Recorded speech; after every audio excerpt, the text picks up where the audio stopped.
All right. Oh, there's one more person. Let me let her in.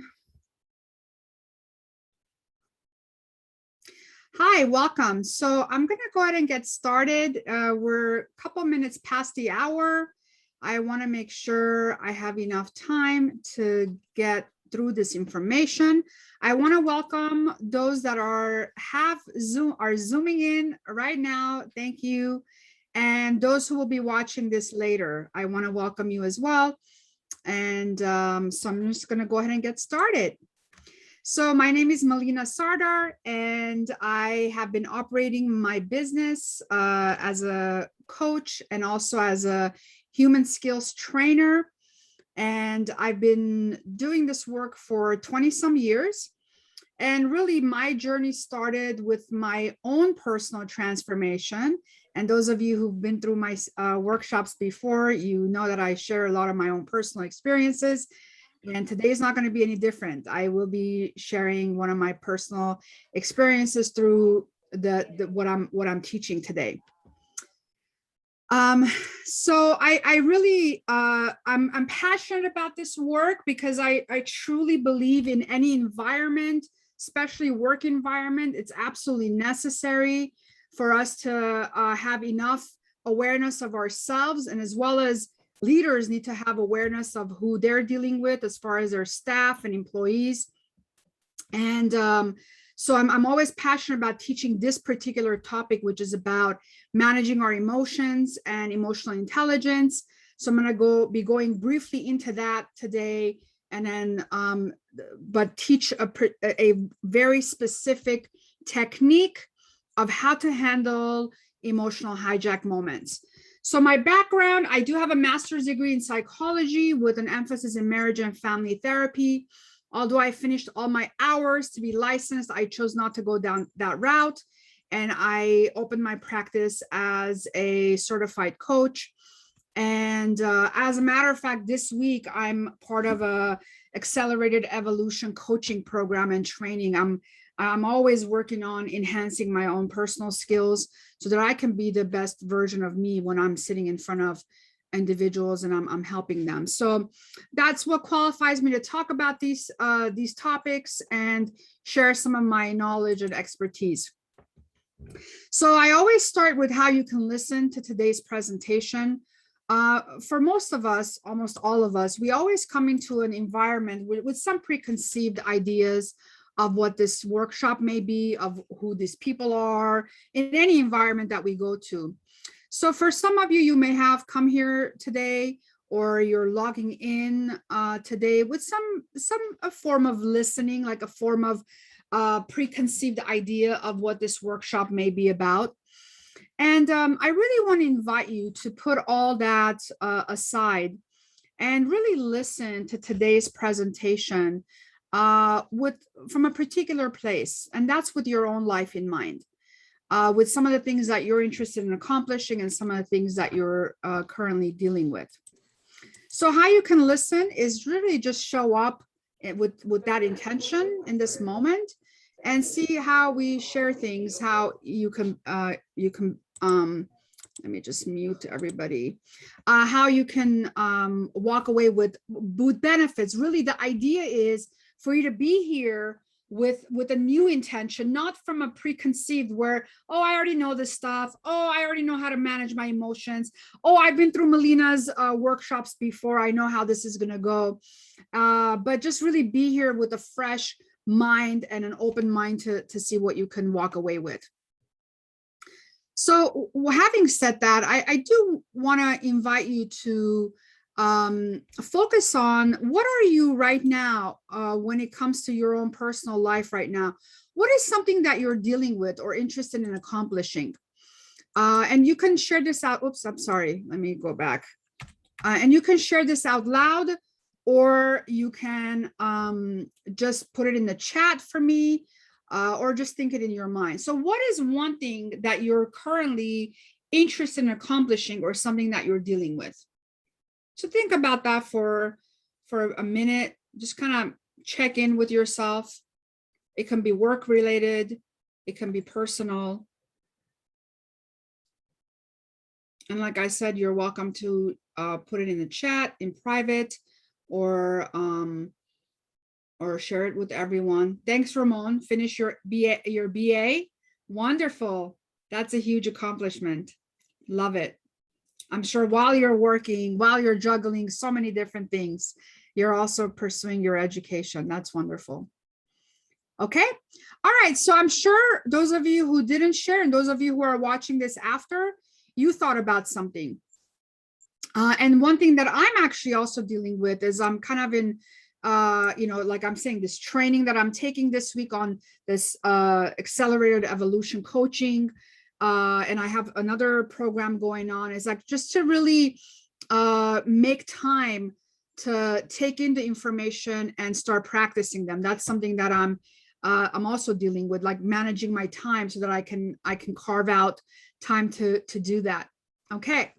And Nora shared as well, organize my office, dead file stuff and declutter. I love it. Yes. Okay. So keep that in mind as, oh, Jane, I'm sorry. I want to welcome you. I know you've come to all of my workshops and I'm sorry that you're grieving. Thank you for sharing that. And perhaps today, I hope that when I'm addressing some of these, this topic, it may provide some value for you, I hope. All right, so I want to welcome everyone, and let's get started. Let's continue.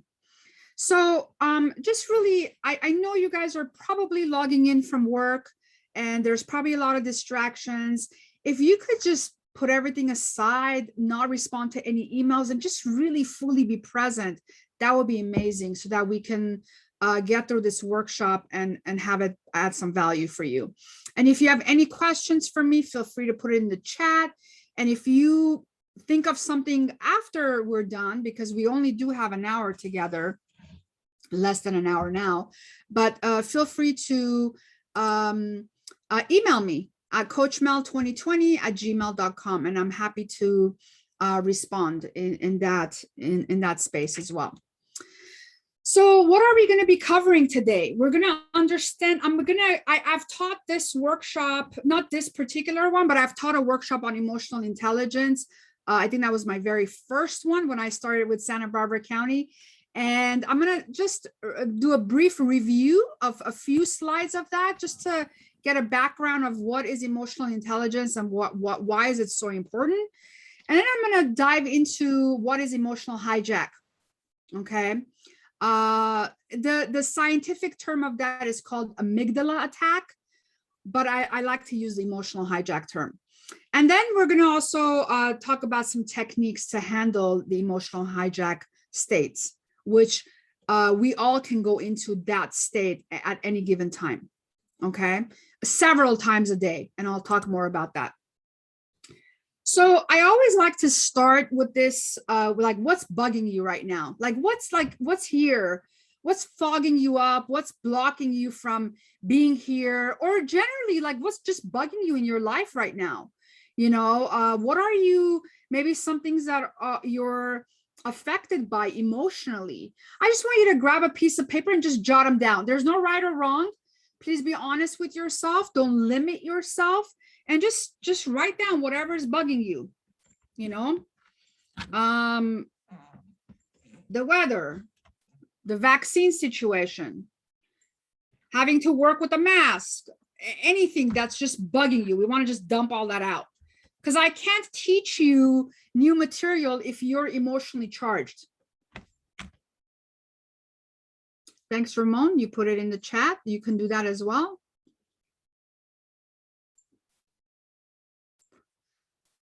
So just take a few minutes, just dump it all out.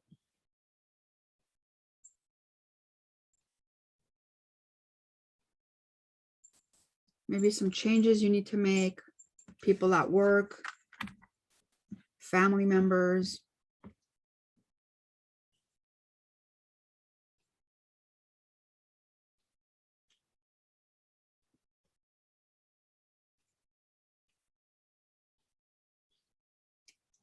Yeah, just jot them all down. That's good. All right. What's bugging me right now, not really bugging, but my dog is sitting next to me and staring at me and wants something from me. And there's nothing I can do at this moment. So I have to say that and get that out of my system as well. She's cute, but she somehow always, when I'm in the middle of teaching, she shows up and wants a treat.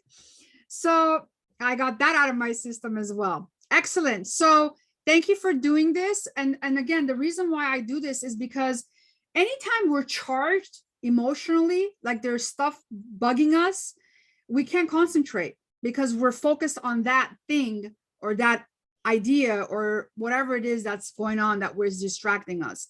So I appreciate you doing that. Now, the other thing I want you to do, again, on that same sheet of paper, say, what's your intention for being here today? Because you're investing your time for showing up. Something triggered you about, intrigued you maybe about this topic. Like, what's an intention? Like, what would it be? What do you want to walk away from here that's going to be like just a game changer for you? Just put that down. Whether we'll accomplish it or not, maybe you'll have some insights about it. But again, just jot it down what your goal is. What's your intention from this workshop?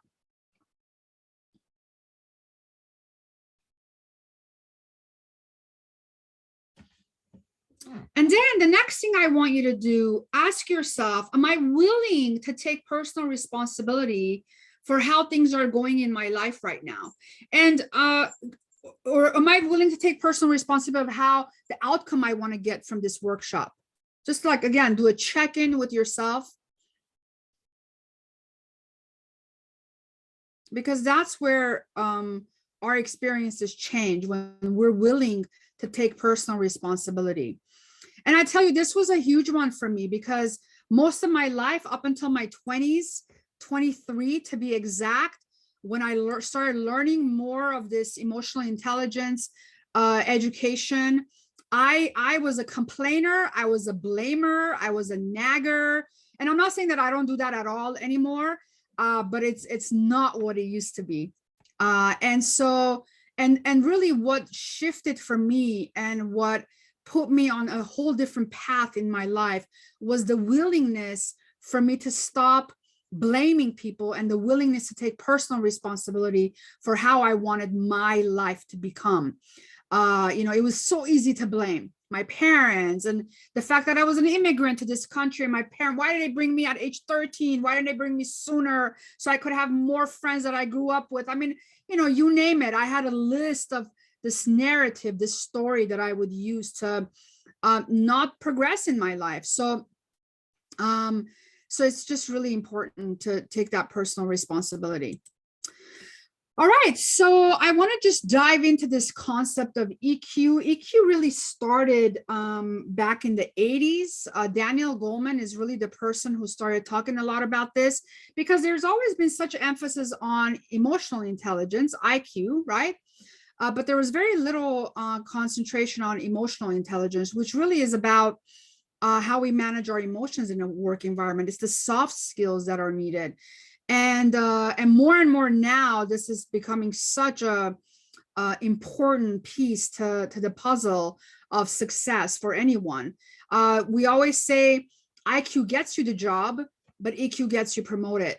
So if you're not working on yourself, you're not aware of yourself, you're not putting your best version out there, chances are that you won't get promoted.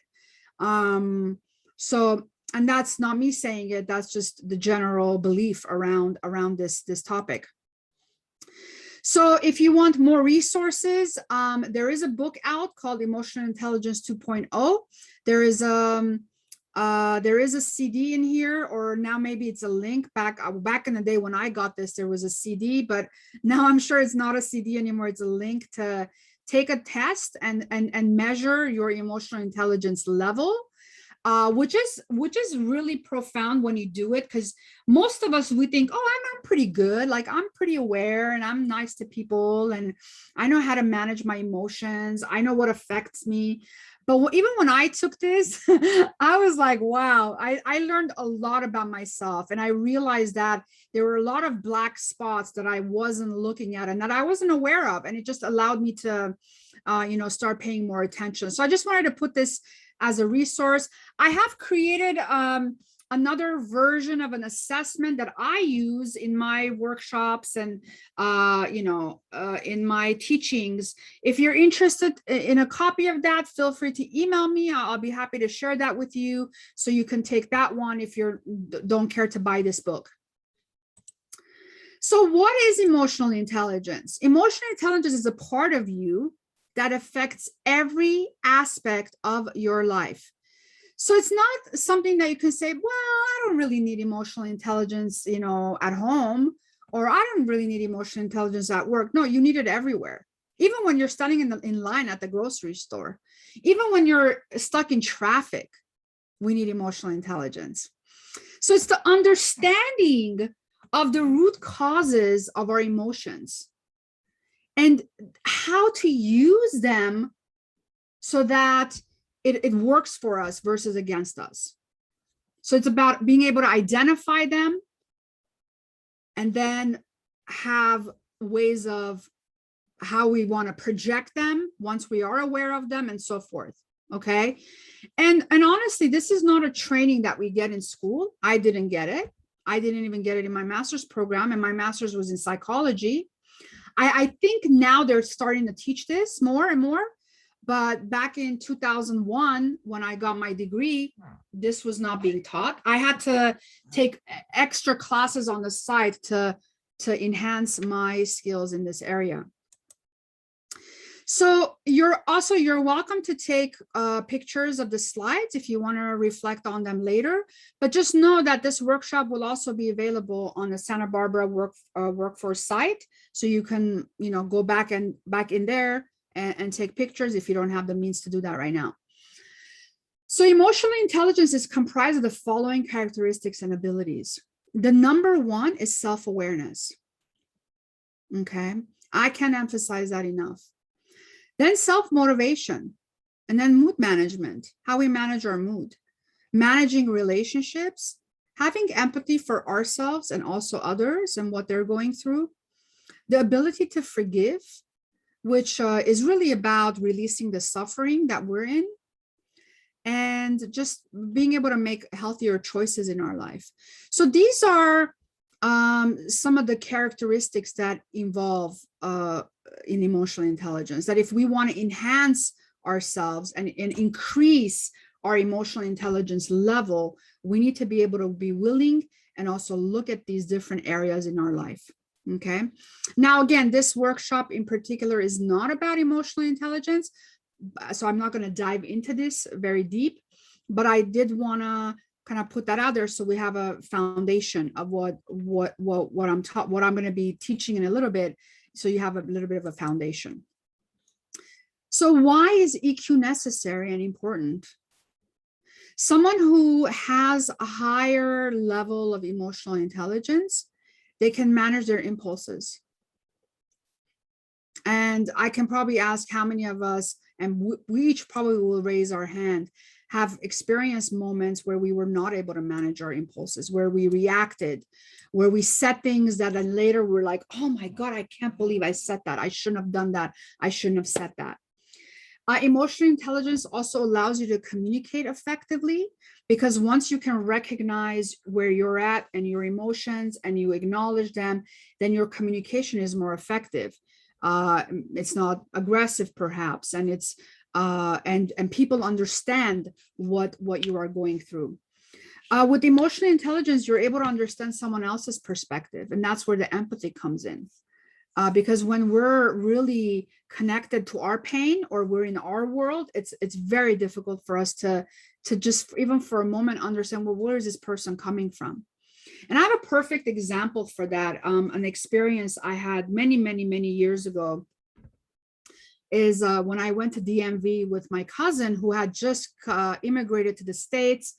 And we went to DMV, and she had to get all her paperwork done and everything. And I'm sure we've all been to DMV before, right? And it can be an interesting experience.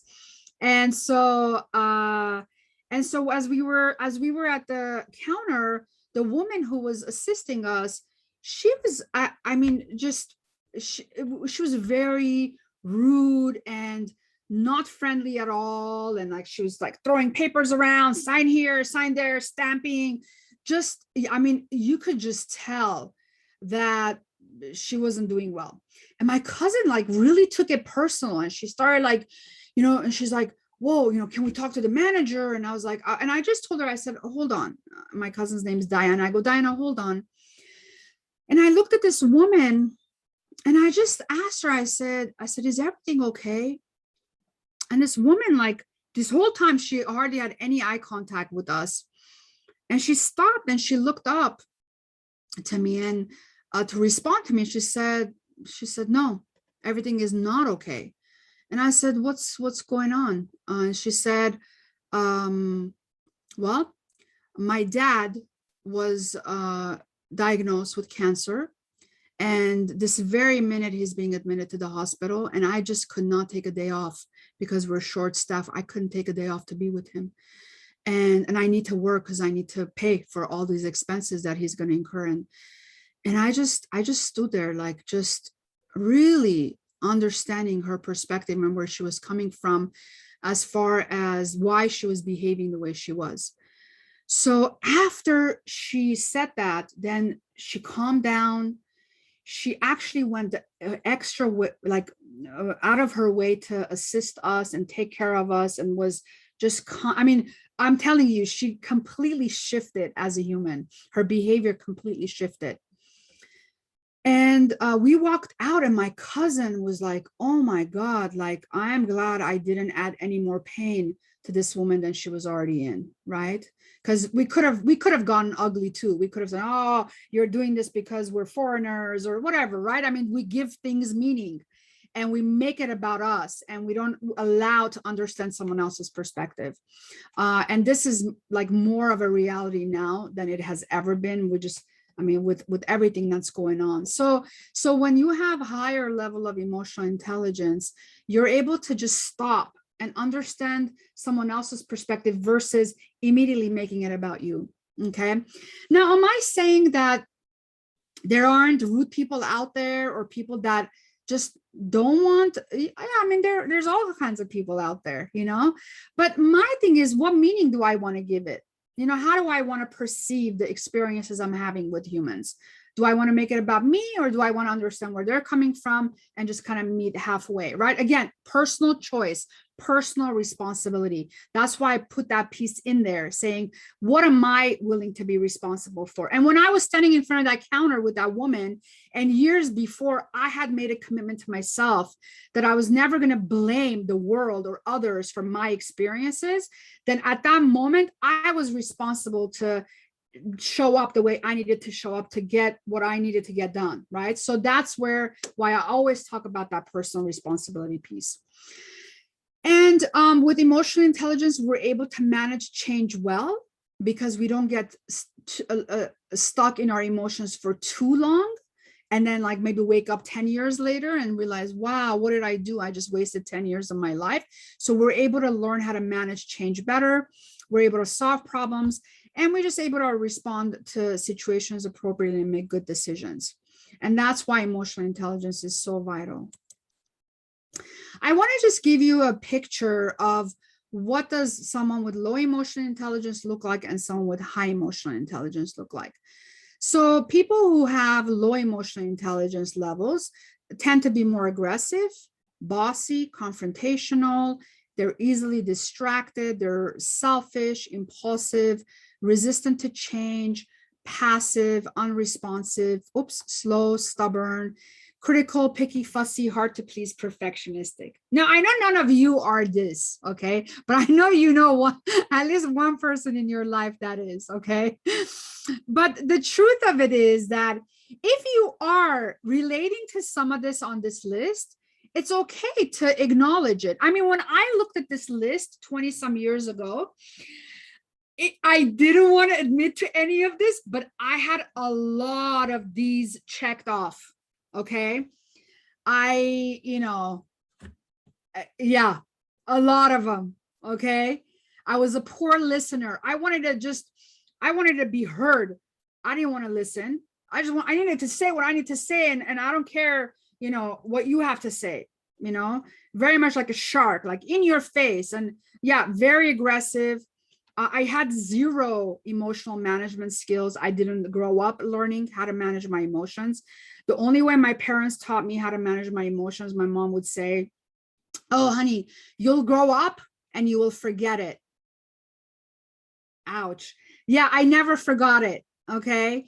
We just accumulate these emotions and the charges. We stuff them away. Yes, sure. But we don't forget it. Okay. So I didn't grow. The only emotion that was allowed in my family was aggressiveness and happiness. Those were the only two emotions we just had access to. Anything else was like not acceptable. So I didn't grow up with a very high level of emotional intelligence. So yeah, you bet when I entered the workforce, all of these were starting to show up. You know, as a teenager, I kind of got away with my attitude because I was like, well, I'm a teenager. This is who I am. If people don't like it, tough, you know, you don't have to be my friend. But as I started to enter like professional life and build relationships, I couldn't use that excuse anymore. I had to really work on improving my skills.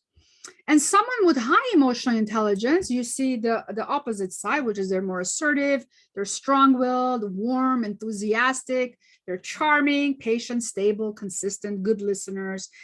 They're more detailed, careful, and so forth. Okay. So why I display this, it's just good check-in to be like, where do I like, where am I on this list? And that's why that assessment is important, because again, it's hard to admit things to ourselves. It's not easy for us to take personal responsibility. So taking the assessment, sometimes I can't tell you, I did a recent training for a bunch of managers, and two of the owners of the company, when they took my assessment, one of them came to me and said, wow, I thought that I had very high levels of emotional intelligence, but according to this assessment, I don't, you know. And it was a great awareness for him, because it allowed him to recognize that maybe the outcomes that he's not producing in his role as a CEO could be related to how he's showing up in the world and what his emotional intelligence level is. So it's just great. So I just wanted to put this just to give you a visual of the two differences. So self-awareness is something I do emphasize a lot on, because that's where it starts with anything. Even if, let's say, if someone is an alcoholic, if someone has certain behaviors, addictive behaviors and so forth, if they do not get to this point of self-awareness and say, I am this, whatever that is, no change can happen. I mean, it just doesn't work with human behavior. And I've studied human behavior for 20 some years. We have to be willing to take a look at ourselves and say, oh, I am doing this, and therefore I'm creating these outcomes in my life. So self-awareness is absolutely crucial to our success, to be aware of our emotions, be aware of our thoughts, be aware of our values, be aware of our beliefs and how they play out in our everyday life. All right. Now, I just put this slide in there for you guys. Sometimes people ask me, well, how do I increase my self-awareness? These are some tips that you can take a picture of this and make a commitment to, like, once a week or once a month to practice some of these. Some of this you can do all the time. I do observe yourself almost daily. When I'm done with my sessions with my clients, I sit down and I just observe how I showed up in the session. Okay, what I said, what I did, and it's not to be critical, but it's to be even empathetic towards me, like what showed up for me, what happened, why did I handle this way. I love observing myself in the car. So instead of focusing on traffic and how the drivers are and how they're not, right? Because I used to do that a lot. I don't know if any of you relate, like just get mad at the drivers. Why do they do this? Why are they cut me off? And Now I just observe me, like, how did I show up in that meeting? How did I show up in my conversation with my mom, and so forth. So that's a practice I have adopted and I do all the time because it serves me.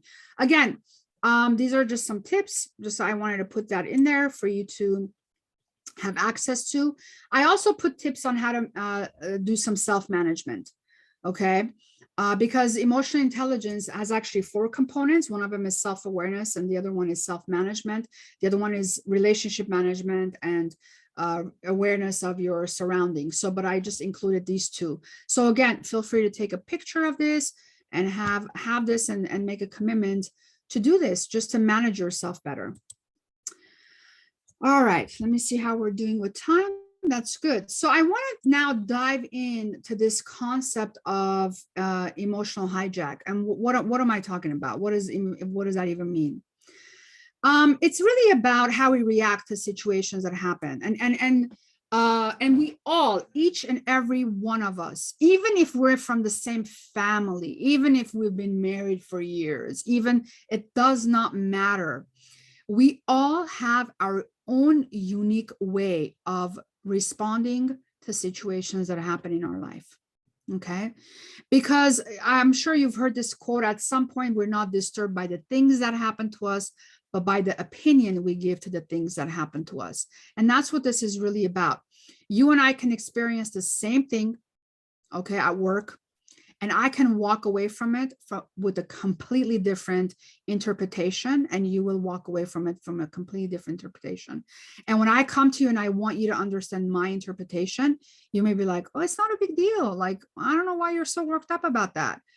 Because we all have our own unique and individual way of interpreting events that happen in our life. So that's why, again, why empathy is important, is to not dismiss or undermine what other people may be going through.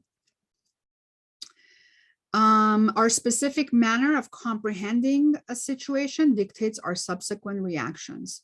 And that's the reaction is the emotional hijack piece. Okay. And one thing that I want to talk about, which was a belief that my mom had: emotions will never go away. They do not go away. They stay with you, and they either manifest themselves to something physically, something mentally, and if you're lucky, neither, but you're maybe resigned, withdrawn from life, you don't have healthy relationships. So when we don't manage our emotions, they do get in the way of everything. Okay. And that's why I'm so passionate about teaching this topic, because when I learned to manage my emotions and I continuously practice that and work on it and improve it, is I know that when I'm able to manage my emotions, then I am in charge of my experiences and nobody else. And it's also important to understand our emotions and not be dismissive of them. Understand where it's coming from. Maybe there is a root cause. Maybe there is a trauma, and how to handle them effectively. And today's technique that I'm going to teach you is a very fast and effective way to get through a emotional charged moment. And I'm going to go into that. Now, I want to talk a little bit about emotions because, believe it or not, we don't have much of a vocabulary when it comes to emotions.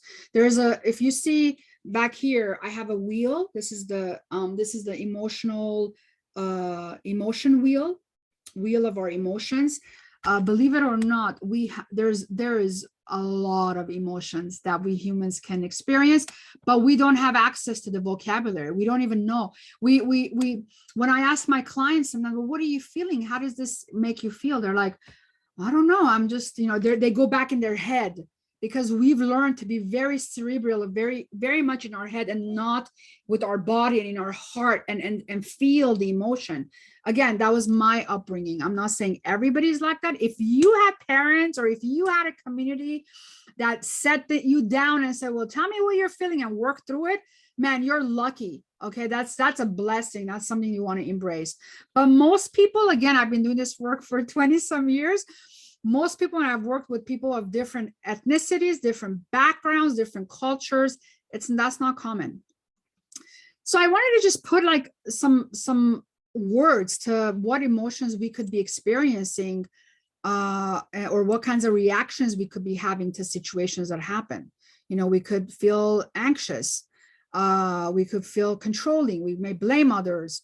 We may feel just depressed or unhappy. So these are just some, you know, reactions I wanted to put on the screen so you can see it.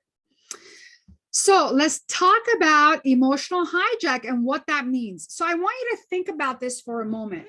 If you're on an airplane, I hope you never are and you never experience this, but if you're, that's just if, I'm not saying when, if you're ever on an airplane and the airplane is being hijacked, I want you to think about who is in charge at that moment when the airplane is being hijacked.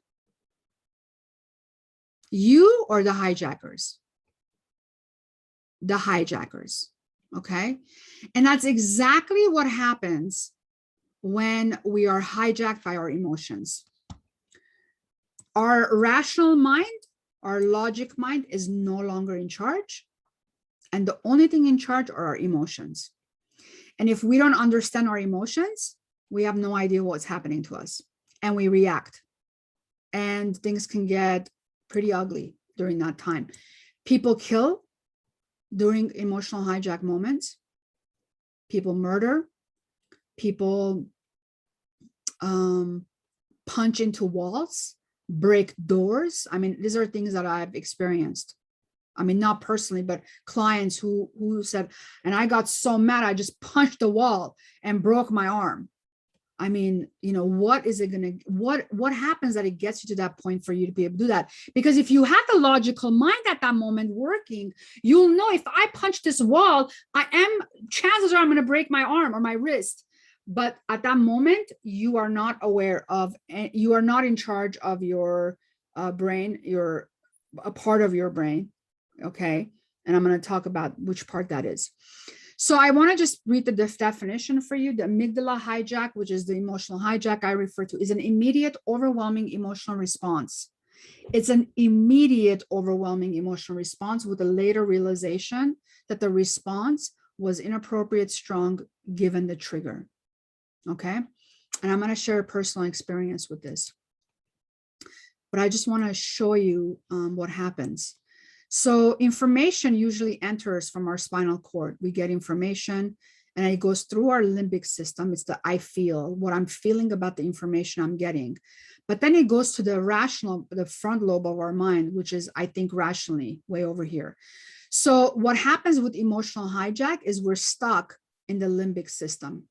It never makes it to the rational part. And that's why we respond to it completely with emotions. Okay. So that's what, this is just a visual of what an emotional hijack moment is. And that's why when after you calm down, you're like, oh my God, why did I say that? Why did I do that? It's because you had no access to your rational mind at that moment. Okay. What are some events that can trigger an emotional hijack moment? When something is said or happens that you take personal, kind of like what I shared with the DMV experience. Okay. Perception that something will hurt you before it has, but you're like, oh, this is going to be bad or it's going to hurt me. Intense emotional reactions and overreactions, past hurts that resurface, negative thinking and stressful events. These are all events that can cause emotional hijack moments. What happens when we're emotionally hijacked? Cognitive thinking stops or changes. We can't concentrate. We can't solve problems at that moment. We have mental exhaustion. We're impulsive. Impulsive feelings override rationality, and we experience worry, anxiety, panic, frustration, and anger. Okay. So if you look at your, everyday life, right? Like how, unable to concentrate, we can't solve problems, we have mental exhaustion. When we're going through an emotional hijack moment, and if we don't know how to get out of it, we can be not well for a while. Sometimes days, sometimes weeks. I know people who something happened a year ago and they're still not well from it, because they relive the trauma and some things are some things may have happened to our life that were extremely traumatic. This technique that I'm teaching is not about those situations. That's a whole different technique, and that I can't get into today. But these are for this technique I'm teaching today are for situations that can happen every day.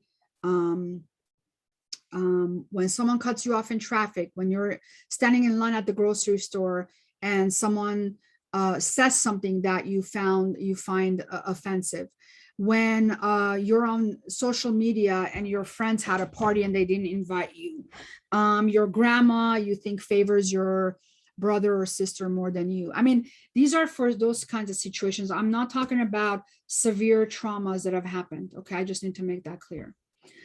Now, all right, before I talk about the tools, let me talk a little bit about this. So I'm just I'm gonna share a very quick story of how this happened to me.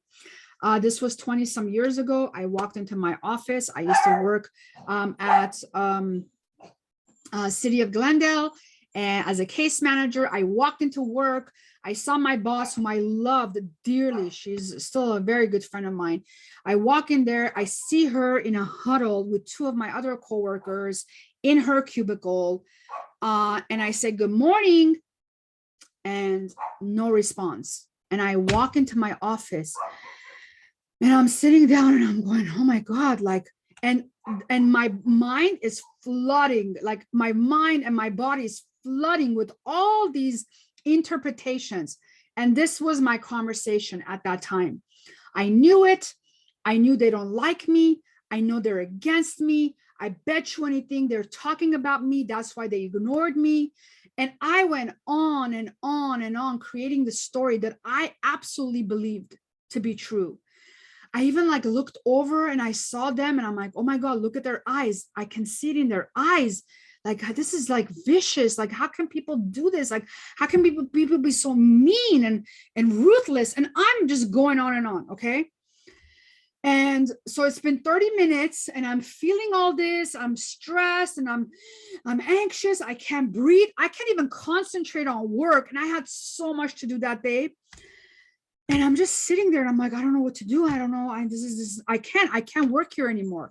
I'm just gonna, you know what? Screw this. I'm gonna walk into my boss's office and right in front of them, because I'm not gonna let them win. I am not gonna let them do this to me, and I'm gonna quit my job. I'm done. And right when I had that thought, I said, "Oh, you know what? Before I do, I'm gonna call my coach," because I was working with a coach at that time.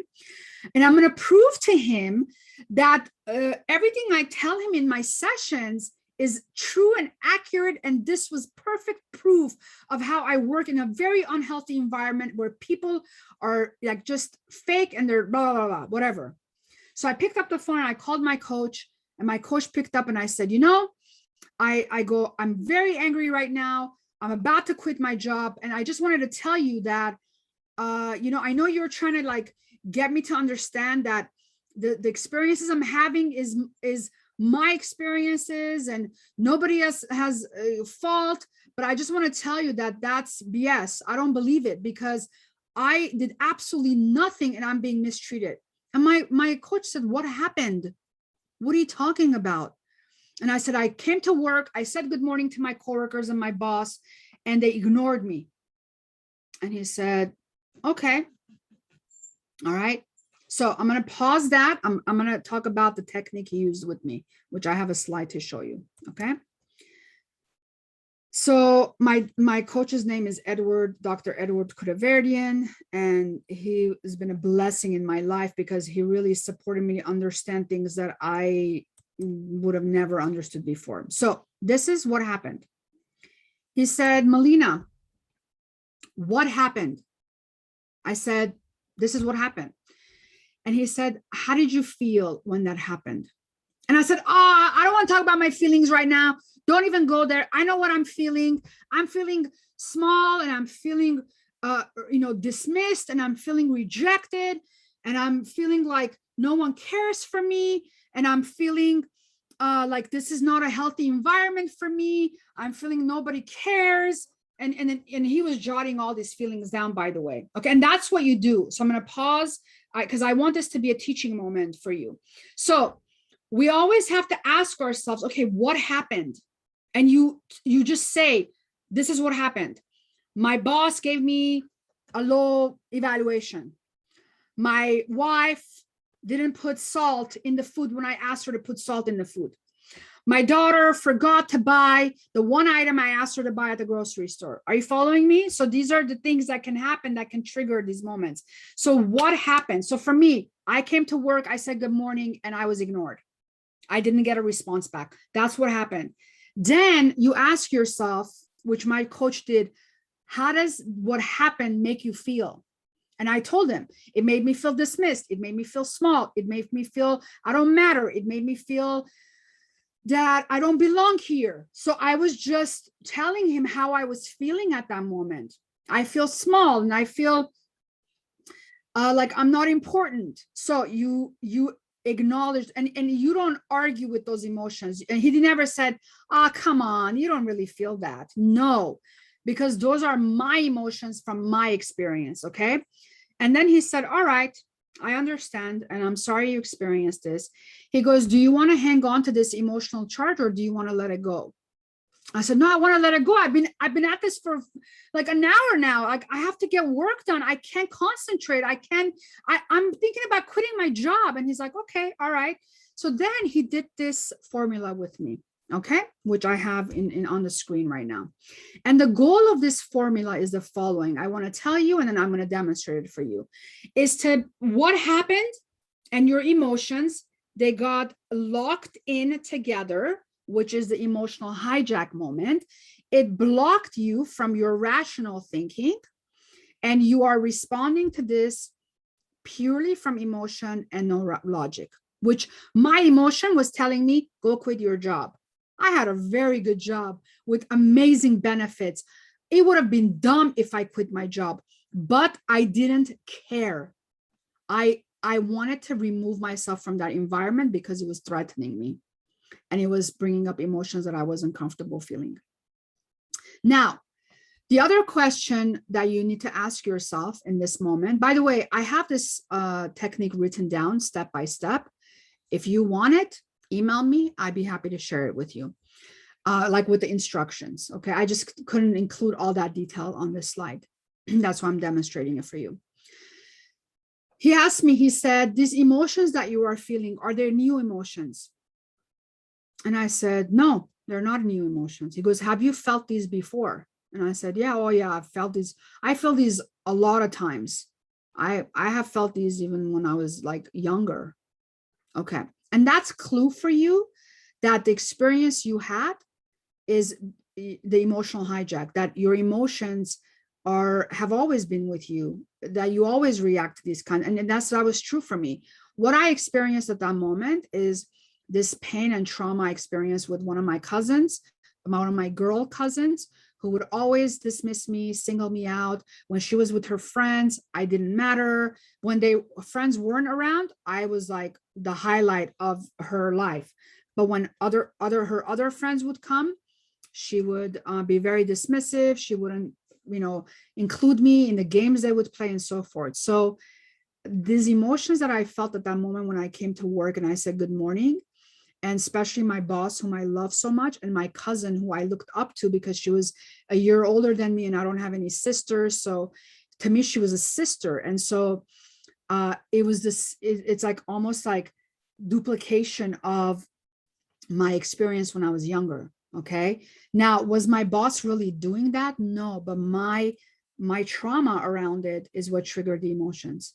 So that's why you ask yourself, are these emotions new or have I felt them before? Okay.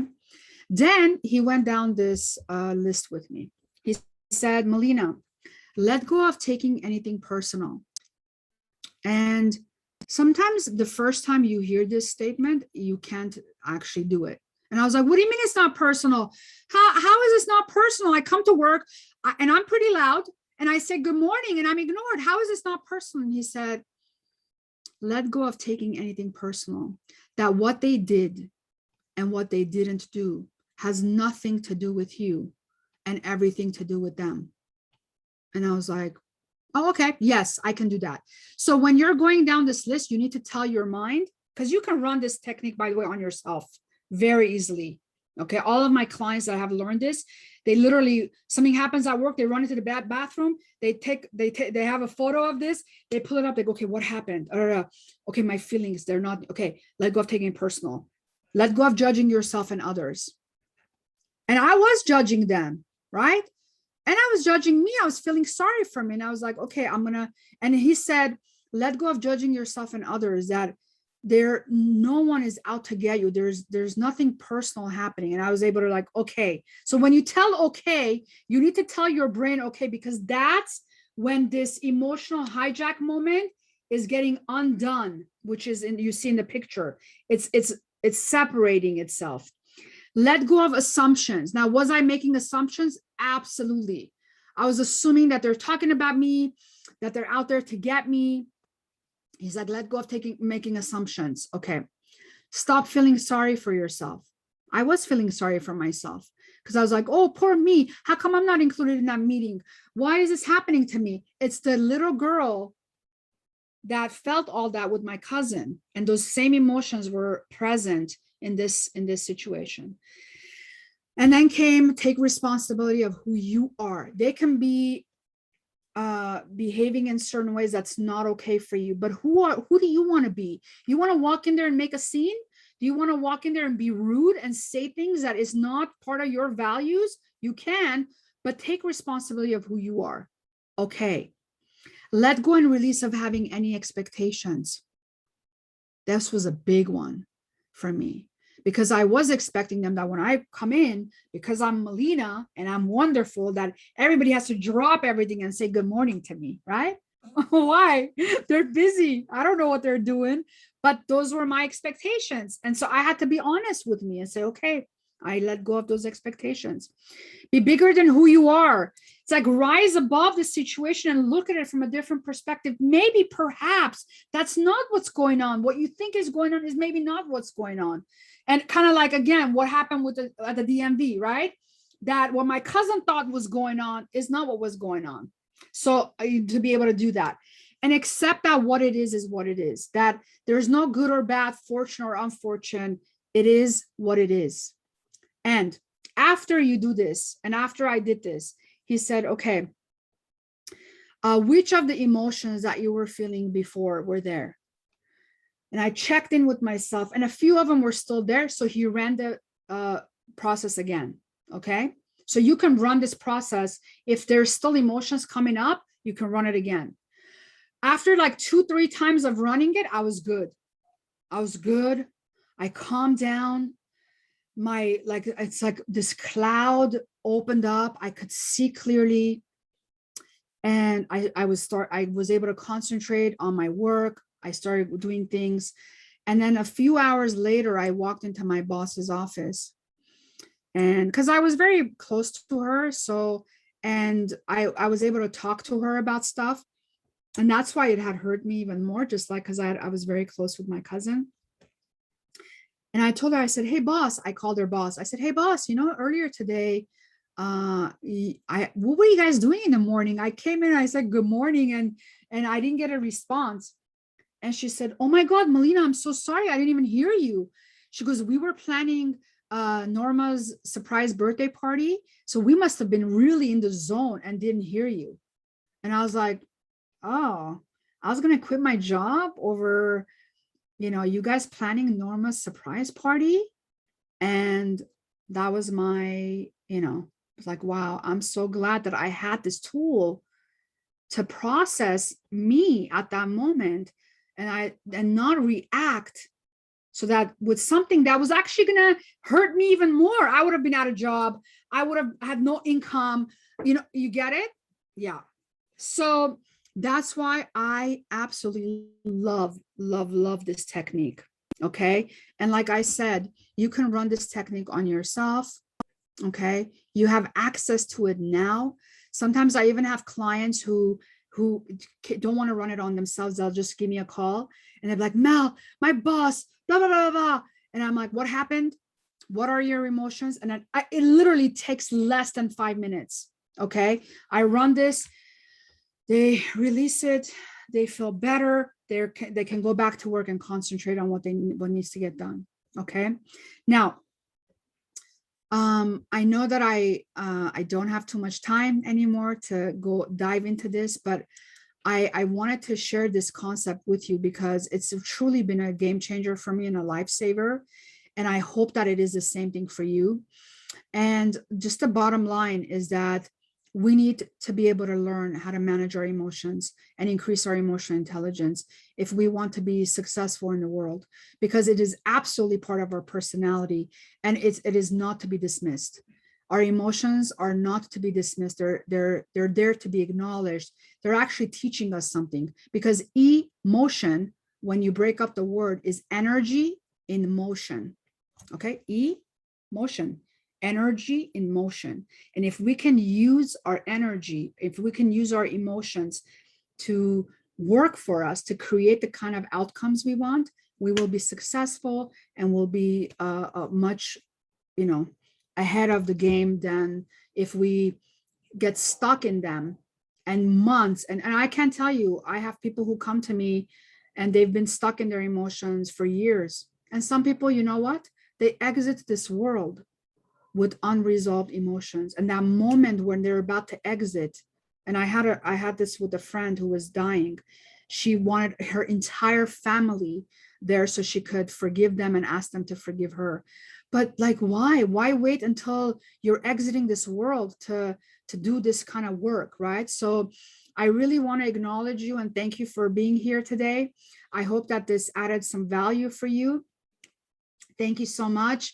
This is my last workshop this year. I don't know if I'll be back again, but please, if you can, take a few minutes to do the survey. It's required. They're, from Santa Barbara County America's Job Center, because I think they're also evaluating to see if these add value. Once again, I thank you. Happy Thanksgiving. Please stay with gratitude and love in your heart. Thank you.